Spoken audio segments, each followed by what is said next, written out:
بەڵازان خۆشەویستانمان لە تەوەری دومی بەرنامەکەماندا باز لە گەشتی زستانە دەکەین وەک لە دەستپێکیشدا هاوکارم کە داناماژەی پێکرد چۆن گەشتی هاوینە و وەرزەکانی دیکە و بەهار و ئەو وەرزانی دیکە هەیە بە هەمان شێوەش گەشتی زستانە هەیە کە زۆرێک هەن کە زۆر پێوەی پابند و دانەوێت لە سەرما و لە نێو بەفر و لە نێو ئەو شوێنە ناندا بمێنەوە بە تایبەتی ئەوانەی کە شاخەوانی شنگەکدانان زۆرجار لە نێو شاخ و لە نێو بەفردا دەمێنەوە گرنگترین بەڵێ ئەوەش هەیە و گرنگە بە کۆمەڵێک ڕێنماییەوە ئەم گەشتانە ئەنجام بدرێت بۆی کە تووشی گرفتە یاخود تووشی ڕووداوێک نەبن ئەو کەسانی کە گەشت دەکەن لەم تۆرێماندا باز لە گرنگترین ڕێنماییەکان دەکەین و باز لە ئەو ئامادەکاریان خود ئەو ئامارانش دەکەین کە هەبووە لە نێو هەرێمی کوردستانەوە تا چەند ناوچەکانی هەرێمی کوردستان لەبارە بۆی کە گەشتی زستانەی تێدا ئەنجام بدرێت لە ڕووی گەشتیاریەوە گفتوگۆی زیاتر دەکەین لەگەڵ میوانەکەم کە بە شێوازێکی ڕاستەوخۆ لە ستۆدیۆکانمان لە هەورێرەوە لەگەڵمان دەبێت بەڕێز کاک ئیبراهیم عەبدولحەمید بەڕێوەبەری ڕاگەیاندن و پەیوەندیەکانی دەستەی گەشت و گوزار. کاک ئیبراهیم سڵای خوا لێبێ، سپاس بۆ ئەم دەرفەتە. بەناوی خوای گەورە زۆر سپاس بۆ ئێوەی بەڕێز، سڵاوی خوای گەورە لە ئێوە لە تەواوی بینەران. بەڵام وەک ڕاستکردنەوەیەک من ئیبراهیم عەبدولمەجید. عەبدولمەجید زۆر سپاس ببوورە کاک ئیبراهیم. کاک ئیبراهیم دەستپێک باز لەو بکەی کە تا چەند هەرێمی کوردستان و ناوچەکانی هەرێمی کوردستان لەبارن بۆ گەشتکردنی زستانە؟ بەڵێ دیارە لە خۆی لە دنیادا ژمارەیەکی زۆر لە زۆری گەشت و گوزار هەن. خۆشبەختانە لە هەرێمی کوردستانیش ئەو هەڵکەوتە جوگرافیایی هەرێمی کوردستان کە هەیەی و ئەو سروشتە جوان و دڵڕفێن و ناوازەی کە خوای گەورە پێی بەخشیوە وای کردووە کە بۆ زۆرێ لە جۆرەکانی گەشت و گوزار گونجاو لەبار بێ و بە تایبەتیش بۆ گەشت و گوزاری زستانە کە لەم ساڵانەی دوایی خواستێکی زۆری گەشتیارانی چۆتە سەر بە تایبەتی گەشتیارانی نێودەوڵەتی. لە هەرێمی کوردستان زۆر شوێنمان هەن کە گونجاون بۆ گەشت و گوزاری زستانە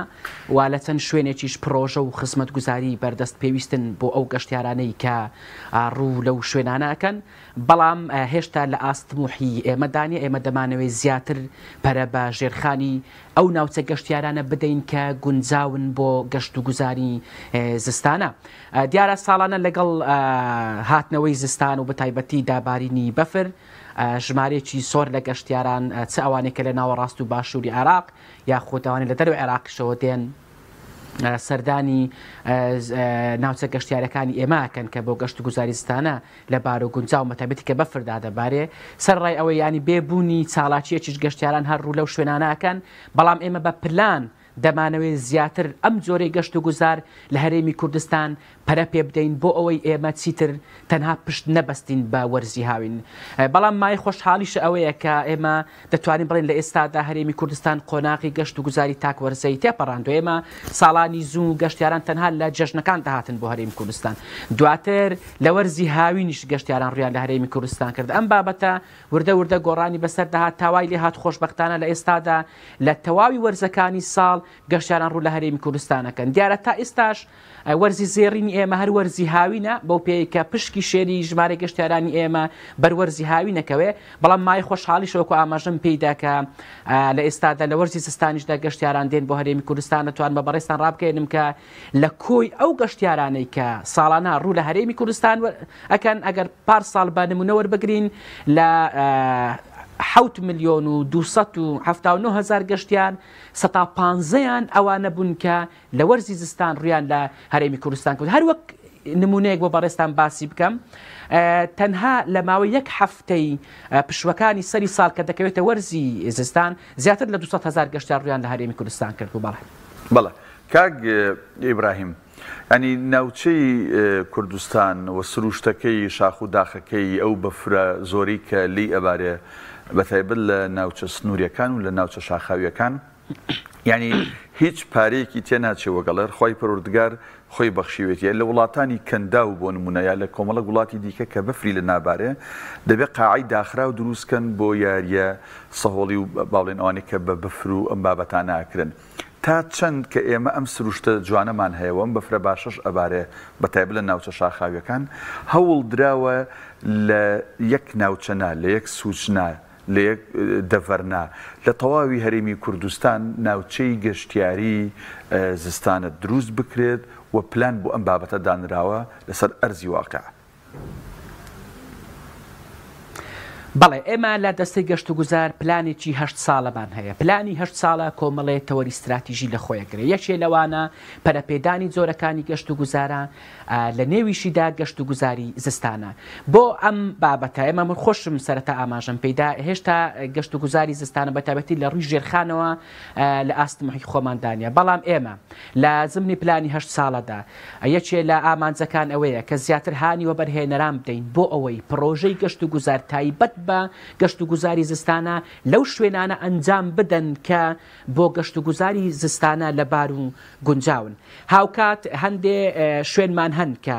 هەروکو بەڕێزشت ئاماژت پێدا لە ڕووی سروشتەوە ینی تەواو ساز و ئامادە و لەبارە بۆی پێشواسی لە گەشتیاران بکە. بەڵام خۆتان نەزانن کە گەشتیار دەچێت بۆ هەر شوێنێک پێویستی بە خزمەت گوزاریە. هەندێک شوێنمان هەن کە پێویستیان بە ڕێگا هەیە. بەڵام خۆتان نەزانن بۆ منە دروستکردنی ڕێگا ئەوە لە تایبەتمەندیەتی دەستەی گەشت و گوزار نییە لایانی تر هەیە فەرمی لە حکوومەتی هەرێمی کوردستان کە دەبێ هەماهەنگ و هاوکار بێ لەگەڵێمە. ئێمە لە زمنی پلانی 8 ساڵە ئەرک و بەرپرسیارەتی تەواوی داومدەزەکانی تری حکوومەتی هەرێممان دەستنیشان کردووە هەر تایبەت بە ژێرخانی ناوچە گەشتیاریەکان. ئێمە لە ماوەکانی ڕابردوو لەگەڵ وەزارەتی ئاوادانکردن و نیشتەجێکردن کۆبنەوەیەکمان کرد. لەو کۆبنەوەی بڕیار درا کە لیژنەیەکی هاوبەش پێک بهێنرێ بۆ ئەوەی لە قۆناغی یەکەم ڕووپێویەک بکەین بۆ تەواوی ئەو ناوچە گەشتیاریانەی کە گەشتیاران ڕویان تێدەکەن پێویستیان بە خزمەت گوزاری ڕێگاوبان هەیە. لە قۆناغی دواتردا ئێمە تەواوی ئەو شوێنانە هەوڵ دەدەین ڕێگای پێویستیان بۆ ببین یان لە ڕووی خزمەت گوزاریەوە لە ڕووی دەست شۆر شوێنی مانەوە ئێمە هەوڵ دەدەین کە لەو شوێنانێک کە بۆ گەشت و گوزاری زستانە گونجاون زیاتر پرۆژە بکەین. و ئێستا خۆشبەختانە لە هەندێک شوێن دەستکراوە بم بۆ نمونە لە پارێزگای دهۆک لە ئامێدی وەبەرهێنەرێک لە کەرتی تایبەتەکە لە ئێستادا لە پرۆژێکە نیوەیشی تەواو بە تایبەتە بە گەشت و گوزاری زستانە ئەویش دروستکردنی تەلەفریکێکە لە ناحیەی سەرسەنگ بۆ سەرچیای گارە کۆمپاوندێک کۆمەڵگەیەکی گەشتیاری گەورەیە ئەمە لە تەواوبووندایە و هاوکات لە هەندێک شوێنیش وەکو کۆڕک و ئەزمەر و بابلۆ و چای زاوە ئەم شوێنانە بە تەواوی خزمەت گوزاریەکانەوە ئامادەن بۆ ئەوی پێشوازی لە گەشتیاران بکەن. هەر بۆ پەرەپێدانی ئەم جۆرەی گەشت و گوزار ئێمە دەمانەوێ لە ڕێگەی دروستکردنی پاکیجی گەشتیاریەوە هانی کۆمپانیا گەشتیاریەکان بدەین کە لە وەرزی زستاناندا گەشتیار بۆ هەرێمی کوردستان بهێنن. ئەمەش لە ڕێگەی ئەوەی کە بتوانین مارکتینگێکی زیاتر بۆ بازارکردنیی زیاتر بۆ گەشت و گوزاری هەرێمی کوردستان بکەین. هەرێمی کوردستان وەکو ڕووگەیەکی گەشتیاری بە گەشتیاران بناسێنین بە تایبەت لە وەرزی زستاندا. کاک ئیبراهیم زۆرێک لە گەشتیاران کە ڕوو لە ناوچەکانی هەرێمی کوردستان دەکەن لە وەرزی هاویندا هەڵبەتە زۆر جاگلەی لە نرخی ئەو شتانی کە هەن لەوێ چ لە ئەو شوێنی کە تێدایەتی یاخود هۆتێلەکە یان کڕینی کاڵایە کە لەو شوێنانە دامیشە باز لەو دەکەن کە نرخەکان زۆر زیاترە لە ئەوە هەروەها وەکو پێویست نییە ئەو شتانی کە هەن لەوێدا. بەڵام ئەوەی کە گرنگە لە وەرزیستاندا ئێوە چۆن چاودێری ئەو بابەتانە دەکەن لە ڕووی نرخەوە لە ڕووی کوالەتی شتەکانەوە.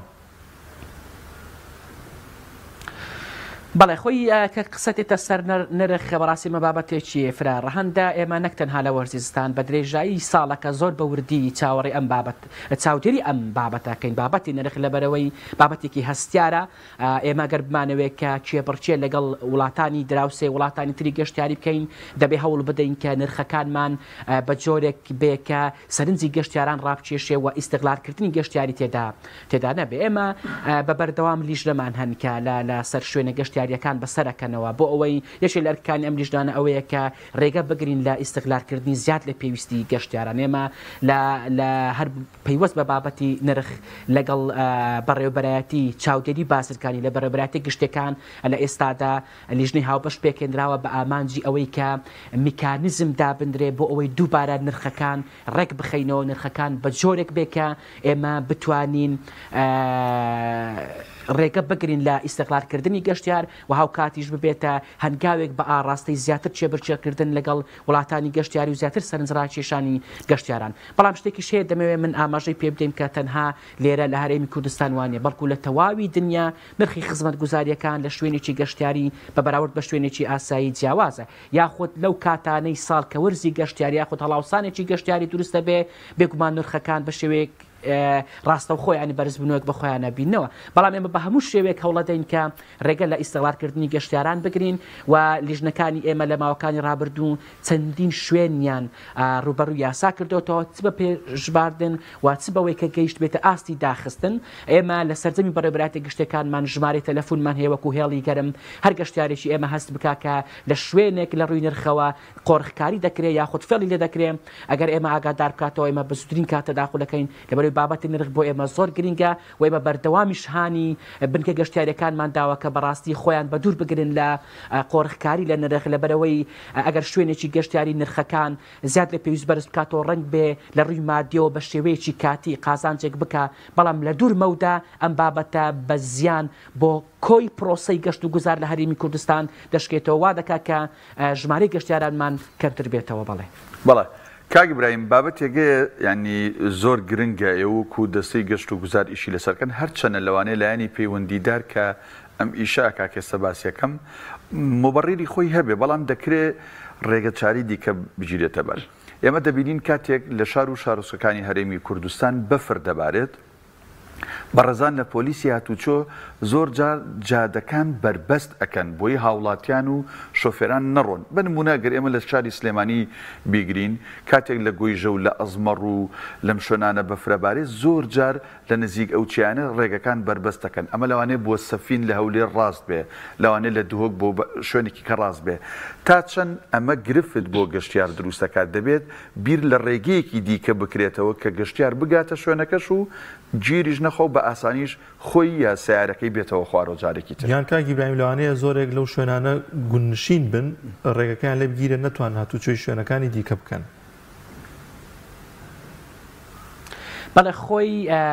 پێشی هەموو شتێک من دەمەوێت بە بەڕێستا ڕابگەێنم کە دانانی بربەستەکان بێگومان لە پێناو سەلامەتی ژیانی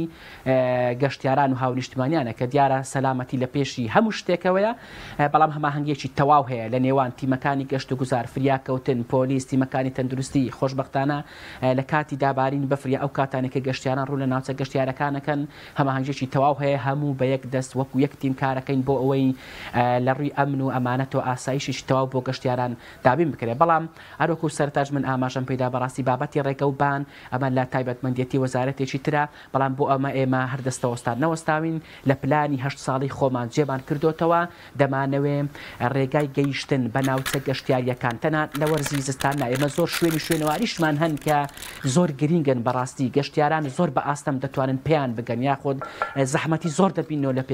پێگەیشتن بەو ناوچانە بۆیە بیر لەمانە کراوەتەوە بەدڵنیاییشەوە بەجێ بەجبوونی پلانی 8 ساڵەکە پلانێکی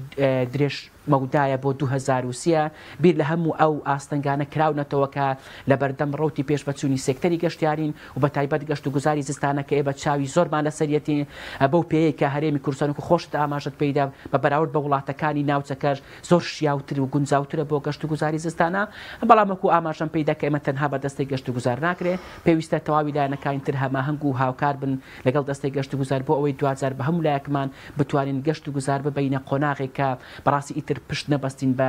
بابەتەکانی تری وەکو نەوەوە گەشت و گوزار بکەین بە یەکێ لە سەرچاوە هەرە سەرچیەکانی داهات بۆ هەرێمی کوردستان و بابەتی گەشت و گوزاری زستانە بۆ ئێمە زۆر گرنگە ئەگەر بەراوردیشی بکەین بە ساڵانی ڕابردوو من دەمەوێت بەدڵنیایی بەڕێستان ڕابکەێنم کە پێشبەچوونێکی زۆر باشی بەخۆیەوە بینیوە لە ئێستادا لە زۆر شوێن خزمەت گوزاری هان و هەوڵش دەدەن کە هەم خزمەت گوزاریەکان چ خزمەت گوزاری ئەوە خزمەت گوزارە سەرەتاییە کامێکە گەشتیاران پێویستیان پێ لە شوێنە گەشتیارەکان یا خود ڕێگا و بان و گەیشتن بەو شوێنانە بڵێ زۆر باشە کاک ئیبراهیم لە ئێستادا لە نێو شارەکاندا چ لە دەرەوەی شارەکان یاخود ئەو پارێزگانەی خواروی عێراق لە وەرزی زستانیشدا ڕوو دەکەنە ناوچەکانی هەرێمی کوردستان یاخود ئەو گەشتیارانەی کە بۆن لە شاری سلێمانی و دەچنە ئەو ناوچە گەشتیارانی نزیک بە دەوروبەری هەولێر سۆران دهۆک ئەو شوێنانە گرنگترین ڕێنمایەکان چییە بۆ ئەو گەشتیارانەوە ئێوە ئاسانکاریەکان چین دەیکەن بۆ گەشتیاران زۆر جارباز لە کۆمەڵی ڕۆتینی دەکەن لە وەستانیان لە سەیتەرە و ئەو شوێنانی کە پشنینیان بۆ دەکەن ئەمە تا چەند گرنگە ئێوەش بە هەماهەنگی لەگەڵ لایەنە ئەمنیەکان هاوکاریان بووی کە ئەو گەشتیارانە زۆر جار کە لە شارێکی زۆر دوورە دێن دوانەکەون تاکو دەگەنە ناوچە گەشتیاریەکان بەڵێ دیارە ئەوەی مای خۆشحاڵیە ئەو هەماهەنگیە زۆرە هەیە کە لە ئێستادا لە نێوان گەشت و گوزار و وەزارەتی ناخۆ هێزەکانی ناخۆ بە تایبەت ئاسایشی بازگەکان هەیە.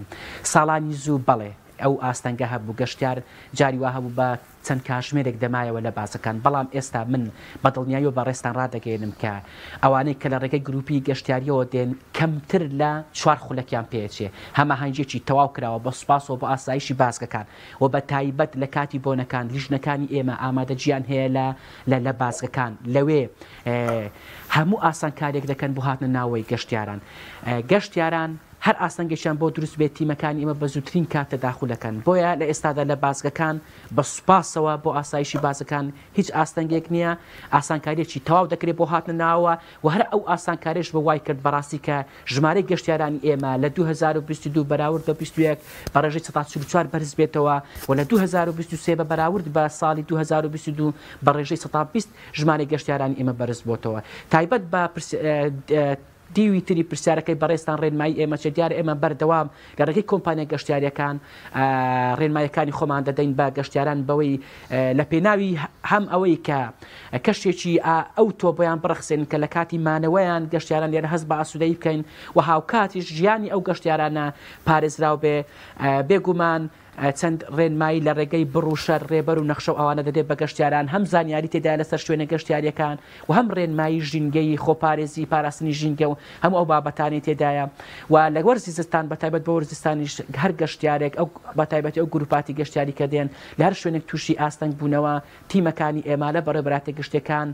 هەموو کاتێک لە ئامادە باشیدان و بە دڵنیاییەوە بە زووترین کات بەدەم داواکانی گەشتیارانەوە. بەڵێ کاک برایم یەکێک لە پایەسەرەکیەکانی گەشتیاری لە تەواوی ژیان و ئێستاش لە هەرێمی کوردستان بە تایبەتی بریتین لە کۆمپانیەکان و گروپەکانی گەشتیاری. خۆتەزانی لە هەرێمی کوردستان کۆمەڵک کۆمپانیا و گروپی گەشتیاریان کە گەشتیاری هەرێمی کوردستان دەبەنە وڵاتانی دراوسێ و یان دەبەنە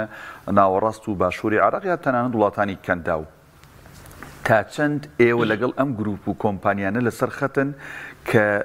گەشتی پێچەوانە ژەبێ ئەمانیش هەوڵ بدەن لە ڕێی ئەو کۆمپانیانی کە لە وڵاتانی دراوسێ یا لە ناوەڕاست و باشوور یا لە وڵاتانی کەنداو هەیە کۆنتاکتیانە بێ ئەوانیش لە وەرزەکانی دیکایە لە کاتی دیکەیە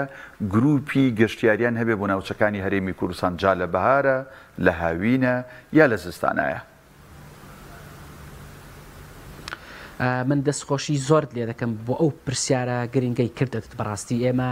لێرە لە دەستەی گەشت و گوزار بێگومان بە پرس و ڕاوێشکردن بە کەسانی ئەکادیمی ڕاوێشکارانی نێودەوڵەتی کەسانی ئەکادیمی خۆمان بەڕاستی لە هەوڵی ئەوە داین کە میکانیزمێک دابنین بۆ ئەوەی ئەو کۆمپانیا گەشتیارانی ئێمە کە بەردەوام خەریکی بە بازارکردنن بۆ وڵاتانی تر و هانی هاونیشتمانانە دەن بۆەوەی گەشتی دەرەوەی وڵات بکەن بە هەمان شێوە گەشتی پێچەوانەشیان هەبێواتە ئاڵوگۆڕی گروپاتی گەشتیاری ئێمە چەند هەنگاوێک دەگرینە بەر بۆ نمونە لە ڕێگەی ئەو کۆڕبەند و کۆنفرانس و پێشنگانی دەوڵەتە گەشتیارانی چ ئەوانەی لێرە یان ئەوانە لە دەرەوە دەکرێن کە بەشدارە بین هەوڵی ئەوە دەدەین کە کۆمپانیەکانی خۆمان گرێبەست بکەن لەگەڵ کۆمپانیا گەشتیاریە بیانەکان بۆ ئەوەی کە ئەگەر گروپێکی لێرە برد بۆ دەرەوە لەگەڵ خۆیدا لە ڕێگەی ئەو کۆمپانیایی کە ڕێککەوتنی لەگەڵ دەکات گروپێکی تری گەشتیاری بهێنێ بۆ هەرێمی کوردستان. ئێمە لە دەستەی گەشتی گوزار ئامانجی سەرەکی ئێمە ئەوەیە کە چۆن بتوانین سەرنجی زۆرترین ژمارە گەشتیاران ڕابچێشین بۆ هەرێمی کوردستان و هەموو هەوڵێکیش دەدەین کە وا بکەین هاونیشتمانیانی خۆمان هەن بدەین کە گەشتەکانی خۆیان لە ناوەوەی وڵات بکەن. ئەوەی مای خۆشحاڵیش ئەوەیە کە دەبێن بەڕێستان ڕابگەینم ئەو داتا و ئابارانێک کە لە بەردەستی ئێمەدا هەن لە ساڵی ڕابردوودا زیاتر لە 2,500,000 گەشتیار و سەردانیکاری ناوخۆییمان هەبووە. ئەمە بە واتایی کە ئەو ژمارە مەسەن گەشتیار لە سلێمانی چۆتە دهۆگرێت دهۆ کاتە هاتوتە هەولێریان بە پێچاوانەوە. ئەمە دەرخەری ئەو ڕاستەیە کە خۆشبەختانە لە ئێستادا هاونیشتمانیانی خۆمان زیاتر لە ناوخۆی وڵات گەشت دەکەن کە ئەمە دیارە چەند ڕەهەندێکی دەبێت جگە لەوەی کە لەلایەنە ئابوووریەکە ئێمە ئەو پارێ لە ناوخۆی وڵات دەمێنێتەوە و بازار دەبوژێتەوە هاوکات هەنگاوێکیشە بە ئاراستەی ئەوەی کە لە ناوخۆی خۆمان هاونیشتمانیان بۆ منە کەسێکی دهۆکی زیاتر ئاشنا و شارەزا بێ بەو بەو شوێنە گەشتیارانی کە بۆنم لە سلێمانی هەیە یاخۆن کەسێکی سلێمانی بە شوێنە گەشتیارەکانی مێژوویەکانی شاری هەولێر بیر لەوە کراوەتەوە ئێمە لە ڕسوماتیشەوە ئەو کۆمپانیا جیاوازیمان کردویانی ئەو کۆمپانیانی کە گەشتیار دەهێنن بۆ هەرێمی کوردستان ڕسوماتێکی زۆر ڕەمزیان لێوەردەگیرێ ساڵانەکە زۆر کەمترە لە 100,000 دیناریش بەڵام ئەوانەی کە گەشتیار دەبەنە دەرەوە ڕسوماتەکە لەسەر ئەوان زیاترە ئەوەش هەر بەو ئامانجەیە کە ئێمە زیاتر هانی کۆمپانیەکانی خۆمان بدەین کە لە کاتی بردننی گەشتیار بۆ دەرەوە بیریش لەوە بکەنەوە کە گەشتیاران بۆ ناوەی هەرێمی کوردستان بهێنەوە دووبارە دەستخۆش بەەوە پرسیارات بەڵێ ئێمە زۆر بە وردی چاودێری ئەم بابەتە دەکەین دوجار ئێمە وا دەکەین بە ڕێنمایی سەرجەمی و کۆمپانیا گەشتیارانە کە ژمارەیان زیاتر لە 600 کۆمپانیا پابندیان بکەین بەوەی کە چۆن بە بازارکردن بۆ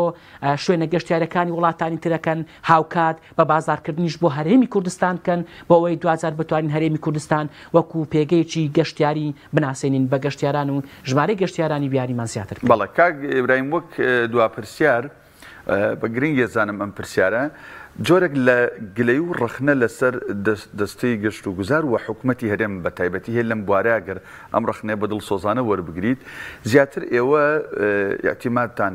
ینی پشتان لەسەر کۆمپانیاکان یاوە بەرهێن یا کەسێکی دەوڵەمەند هەیە لە ناوچە گەشتیارەکان پرۆژێکی گەشتیاری دروستکە حکوومەت خۆی وەکو پێویست ئەم پرۆژانە جێبەجێ ناکە و ئەفبینین بەبێ ناوهێنان لە هەندێک سنوور لە هەرێمی کوردستان و بەرهێنەران زیاتر پرۆژە ئەەکەن زیاتر هانەدرێن بەڵام لە هەندێک ناوچەی دیکە کە گەر بۆ نمونە لە بەمۆ و لە خانەقینەوە بیگری تازاخۆ وەکو یەک لە ناوچەکانە ینی وەبەرهێنەرەکان ملزم نەکراون کە لە شوێنەکانەوە بەرهێنان بکەن سەر شوێنێکی جوانی وەکو هەورمان نابینی تەلەفریکێکی تیاابێ لە هەموو ئەم شارباژێرا جگەل لە سلێمانی لە هەموو شارباژێرا کە ئەم هەموو شاخ و شوێنە گەشتیاری و شاخاوی و بەفرە هەیە نابینی تەلەفریک و شوێنێکی گەشتیاریە بێ بۆچی ئێوە بە پلان و بەرهێنەرەکان دابش ناکەن بەسەر ناوچەکانی هەرێمی کوردستانە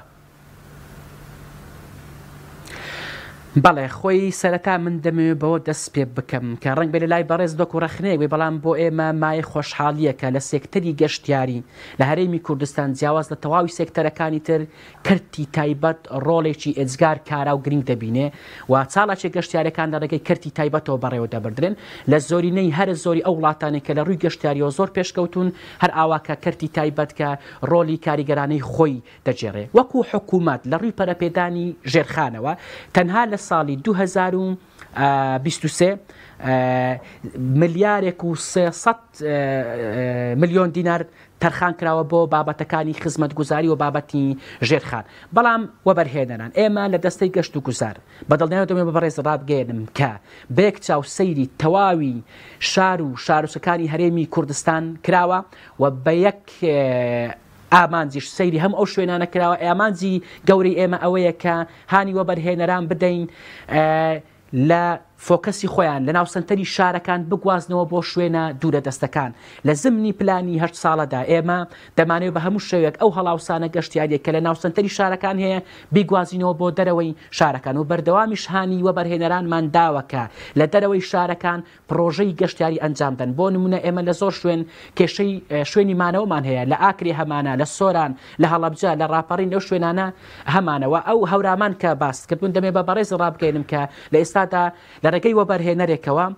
پرۆژەیەکی گەورەی گەشتیاری کە تەلەفریکێک و کۆمەڵگەیەکی گەشتیاری لە خۆیەگرێ لەو سنوورە ئەنجام دەدرێ و بە یەک چاویش سەیری هەموو شوێنەکان کراوە بەڵام دوجار ئەوە وەبەرهێنە بەڕاستی کە بڕیار دەدات لەکوێ پرۆژەکەی خۆی بکە ئێمە تەواوی بەڕێوەبەراتە گشتەکانمان لە دەستەی گەشت و گوزار و ڕاستپاردون بەوەی کە هەر یەکە و لە ڕاستی خۆیەوە پاکێزێکی تایبەت دروست بکە بەو شوێنانەی کە گونجاون بۆ پرۆژەی گەشتیاری و لە تەواوی ئەو دەرفەتانی کە بۆ ئێمە ڕەخساوە لەگەڵ وەبەرهێنەران کەوتوونێتە گفتوگۆ ئێمە ئەو پرۆژانەمان خسوونەتە بەردەستیان بۆ ئەوەی بێجیاوازی لە هەموو شوێنەکانی هەرێمی کوردستان پرۆژەی گەشتیاری دروست بکەن لەبەرەوەی ئێمە گوتم ئامانجێکی استراتیژی پلانی 8 ساڵی ئێمە ئەوەیە کە بگەین بە سستینبل تۆریزم گەشت و گوزارێکی بەردەوام هەم ئەوەی کە بە درێژایی ساڵەکە چاڵاچیمان هەبێ و هەمیش ئەوەی کە چاڵاچیەکان لە تەواوی شوێن و شار و شارچکانی هەرێمی کوردستان بن بۆی بتوانین گەشتیاران تەنها لە ناوسەنتەری شارەکان ینی هەڵاوسان لەوێ دروست نەبێ بتوانین بیان بیت بۆ شوێنە دوورە دەستەکانیش تا ئەوەی بتوانین لەوێ هەم بازاری ئابووری ئەو ناوچانە ببژێتەوە و هەمیش بتوانین دەرفەتی کار بە ئەو شوێنانە بڕەخسێنین و ئیتر خەڵکی زیاتر بیر لەوە نکاتەوە بێ بۆ ناو سنتەری شارەکان بۆ مەبەستی کارکردن لە سێکتەری گەشتیاری. زۆر سپاس دەکەین بەڕێز کاک ئیبراهیم عەبدولمەجید بەڕێوەبەری ڕاگەیاندن و پەیوەندیەکانی دەستەی گەشت و گوزار لە شاری هەولێرەوە لەگەڵمانە بوویت. سپاس بۆ زانیاریەکان و ئەوەی کە میوانی ئەم بەرنامەیەمان بوویت.